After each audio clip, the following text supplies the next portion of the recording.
ইল্লাল্লাহ লা ইলাহা ইল্লাল্লাহ মুহাম্মাদুর রাসূলুল্লাহ সাল্লাল্লাহু আলাইহি ওয়াসাল্লাম কি বলেন?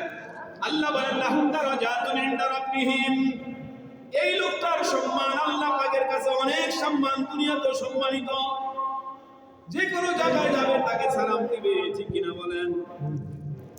একজন দাড়িওয়ালা, টুপিওয়ালা, পাঞ্জাবিওয়ালা মানুষ রাস্তা দিয়ে গেলে আর একজন দাড়ি ছাঁচা পেনশন করেন না, দুইজন গেলে কাকে সালাম দিবে?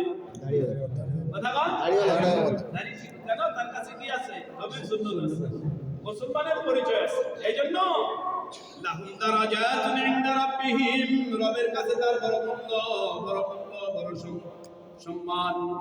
দুই নম্বর হলো মাগফিরাহ, বান্দাকে আল্লাহ ক্ষমা করে দিবেন, ক্ষমা করে দিবেন।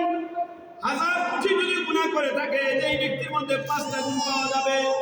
আল্লাহ বলেন 3টা পুরস্কার।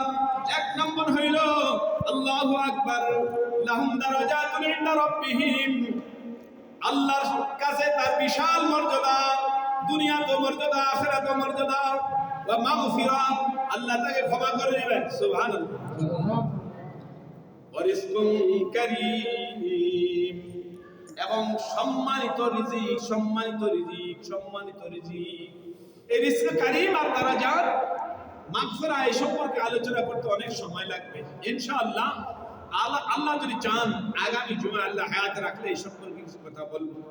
বাকি কথা হচ্ছে এই পর্যন্ত আমি সূরা আনফালের যে কয়েকটা আয়াত বললাম, মুমিনের 5টা গুণের মধ্যে একটা গুণ হইল ওমিম্মা রাযাকনাহুম ইউনফিকুন, আল্লাহ তাকে যে সমর্থন দিয়েছেন তার থেকে কিছু কিছু ব্যয় করে। আছে কিনা বলেন? করে না? আমার বাড়ির কাছে আমার এক আত্মীয় হয়, খুব গরিব মানুষ, একটু দূরবর্তী আত্মীয়, খুব গরিব, ভিক্ষা করে, কিন্তু সে মসজিদে যখন চান্দা উঠায় না, আমি নিজে ওর আগে কেউ উঠতে পারে না।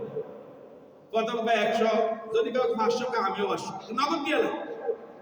ভিক্ষা করে খায়, দিলটা বড়, কি বলেন? দিলটা বড়। কারো আছে মাল আছে, দিল নেই, ঠিক না বলেন? মাল আছে, দিল নাই, ধন আছে, মন নাই। আর কাছে মনও আছে, ধনও আছে। যেমন আমাদের এই হাজী সাহেব, মাশাআল্লাহ, ওনার ধনও আছে, মনও আছে, মাশাআল্লাহ, মাশাআল্লাহ। কত বড় সুন্দর মসজিদ, এখানে না শুধু অনেক জায়গায়, বাস স্ট্যান্ডের পুরা মসজিদ উনি করে দিয়েছেন 4 তলা। আরো কত জাফরাবাদ, ওই মমিনবাড়ি, হ্যাঁ, মমিনপুর, তারপরে আরো বহু জায়গা, বহু মানুষ আসে, মাশাআল্লাহ। ওনাকে আল্লাহ ধন দিছে, মনও দিছে, বলেন ধন দিছে, মনও দিছে। আমাদেরকে তো আল্লাহ ধন কিছু দিছে, মনও তো কিছু থাকা দরকার, দরকার কিনা বলেন? দরকার।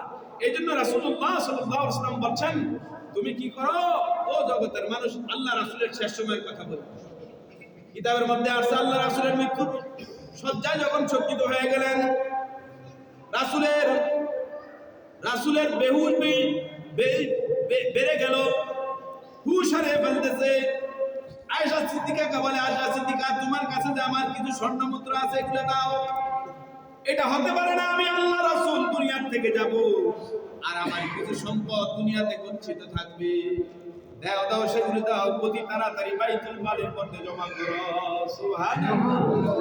আর আমরা হইলো 1 লাখের ঘরে 10 লাখ, 10 লাখের ঘরে 1 কোটি, 1 কোটির ঘরে 10 কোটি, 100 কোটি। চাই কি চাই না? চাই। কথা কয় না? চাই না? খালি বাড়তে চাই, খালি বাড়তে। আল্লাহ কি কইছে? কি বলেন? আল্লাহুম্মা তাকাসুর হাত্তা যুরতুমুল মাকাবির।